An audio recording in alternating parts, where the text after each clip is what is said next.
أعوذ بالله من الشيطان الرجيم. بسم الله الرحمن الرحيم. الرحمن علم القرآن خلق الإنسان علمه البيان.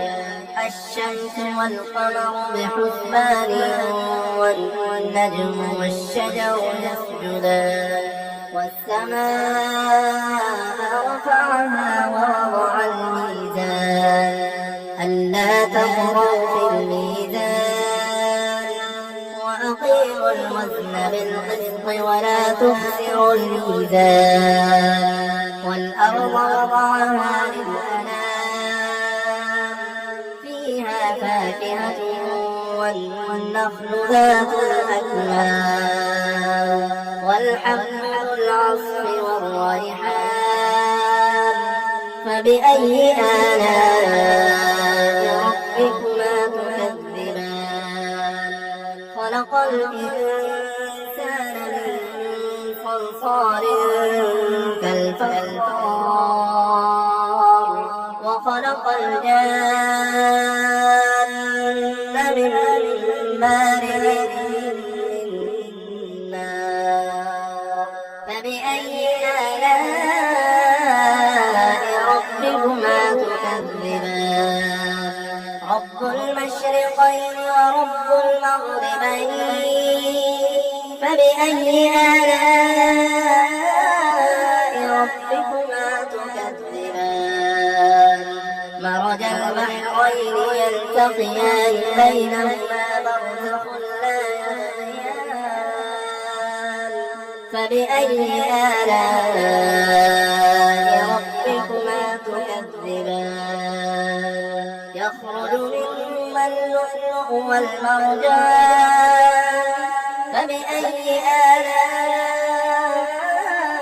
ربكما تكذبان وله الجوار المنشآت في البحر كالأعلام فبأي آلاء ربكما تكذبان كل من عليها فان ويبقى وجه ربك ذو الجلال والإكرام فبأي آلاء ربكما تكذبان يسأله من في السماوات والأرض كل يوم هو في شأن فبأي آلاء ربكما تكذبان سنفرغ لكم أيها الثقلان فبأي آلاء ربكما تكذبان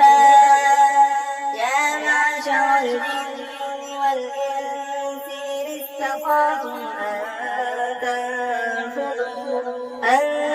تنفذوا من أقطار السماوات والأرض فانفذوا لا تنفذون إلا بسلطان فبأي آلاء ربكما تكذبان يرسل عليهما شواظ من نار ونحاس فلا تنتصران فبأي آلاء ربكما تكذبان فإذا انشقت السماء فكانت وردة كالدهان فبأي آلاء ربكما تكذبان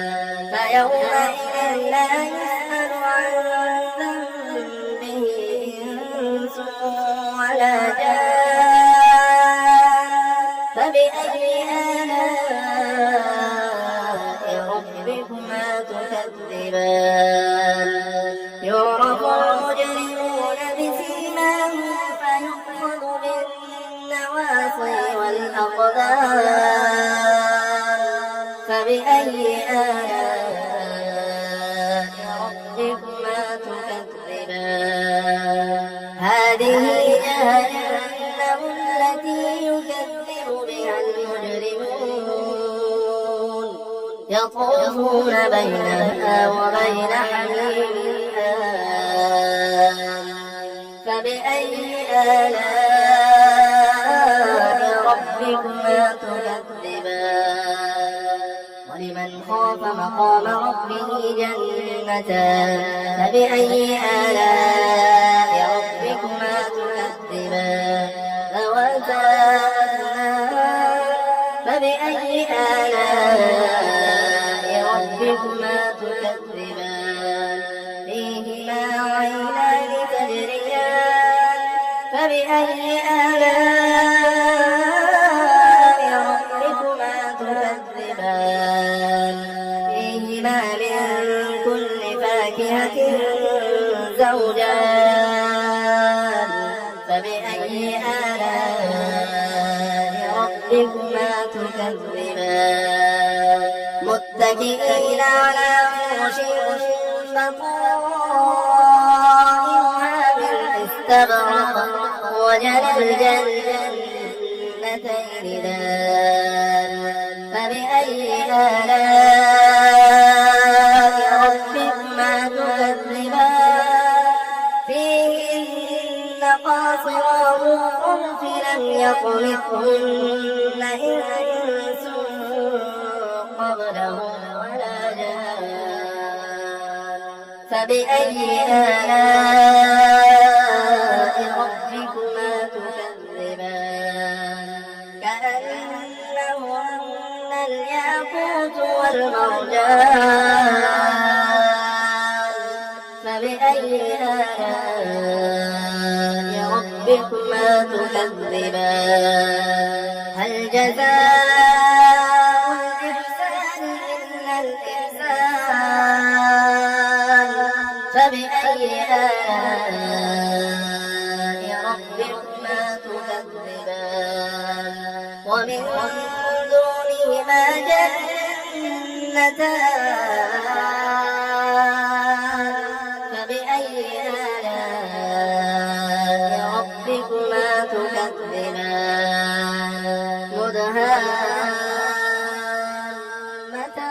مدهامتان فبأي آلاء ربكما تكذبان فيهما عينان نضاختان فبأي آلاء ربكما تكذبان فيهما فاكهة ونخل ورمان فبأي آلاء ربكما تكذبان فيهن خيرات حسان فبأي آلاء ربكما تكذبان حور مقصورات في الخيام فبأي آلاء ربكما تكذبان لم يطمثهن إنس قبلهم ولا جان فبأي آلاء ربكما تكذبان متكئين على رفرف خضر وعبقري حسان فبأي آلاء ربكما تكذبان تبارك اسم ربك ذي الجلال والإكرام